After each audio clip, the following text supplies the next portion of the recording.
Well, good evening everyone, and a very warm welcome along to this national series of public forums called One Just World, Think, Talk, Act on Global Poverty and Development. My name's Lisa Backhouse and it's my very great pleasure to be able to join you here this evening for what promises to be a very interesting and informative discussion. This initiative is sponsored by the Australian Government's International Development Agency, AusAid, in partnership with the International Women's Development Agency and, of course, World Vision Australia. Tonight, these organisations are joined by Griffith University, the White Ribbon Campaign and CEO Challenge. We're delighted to see you all here tonight, of course, for why all Aussie men should swear to combat violence against women right around the world. Firstly, I'd like to begin by acknowledging the traditional owners of the land on which we meet and to pay my respects to their elders past and present.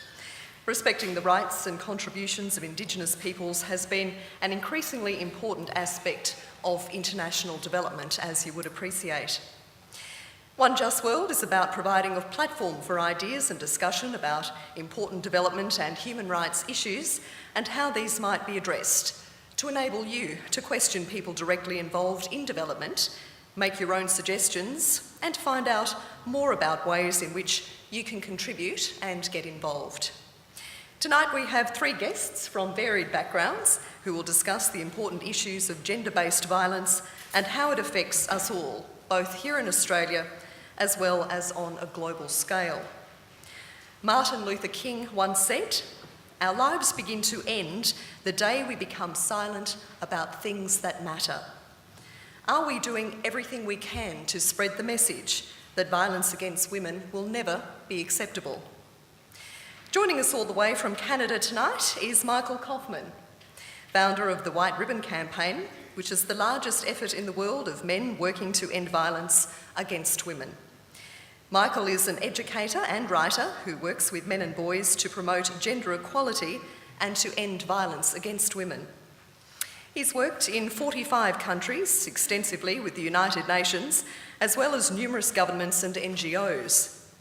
Michael is the author and editor of 6 books on gender issues, on democracy and development studies, as well as an award-winning novel.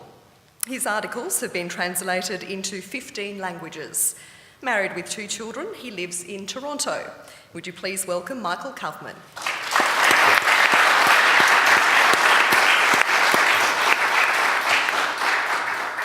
Thank you. Our next guest, Sok Panya, is Executive Director of Bante Shray, a leading Cambodian women's non-government organisation. Bante Shray, meaning Citadel of Women, aims to empower vulnerable women to improve their political, economic and psychosocial situation through the implementation of community development projects, advocacy work, as well as encouraging men's participation in addressing the issues affecting women, issues such as livelihood, natural resource management, migration and gender-based violence. Panya has a background in banking, accounting and finance. She first started working with Bante Shray in 2000 when she was involved in program planning, reviews and financial training related to community development. Inspired by this valuable time and experience in helping poor rural women, Panya went on to become program coordinator before taking on a role as program manager for 3 years.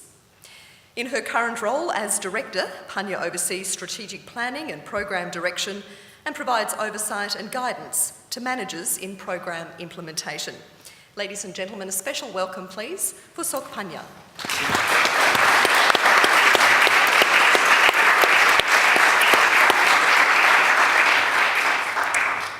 Thank you, Panya. And from Brisbane, the person who can provide us with a uniquely local perspective, Andrew Detmer, Secretary of the Australian Manufacturing Workers Union for Queensland and the Northern Territory. Andrew has been an official of the union since 1988 after starting his career as a laboratory technician.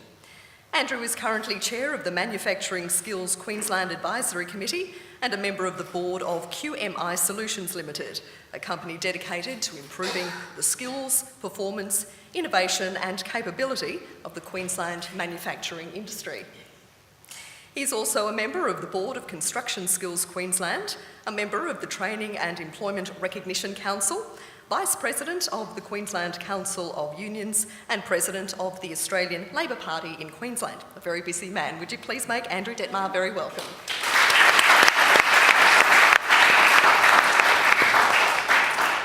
So, ladies and gentlemen, this evening is going to be, we hope, an engaging discussion with three very well-informed and varied perspectives. And after about 40 minutes or so, we'll then be throwing open for your questions. So please have a little think about anything that you might like to ask as we go along. We do have some roving mics on hand, so just lift your hand when the time comes and we'll be able to take your questions, and we look forward to that. Now, in a minute, I'm going to ask our panellists to tell me briefly, in just a couple of minutes, what their basic position is, or what they feel is the key issue to be addressed on this topic. Firstly, though, I'd just like to set the scene for you just a little bit more. Tonight's forum is particularly relevant, with tomorrow being White Ribbon Day.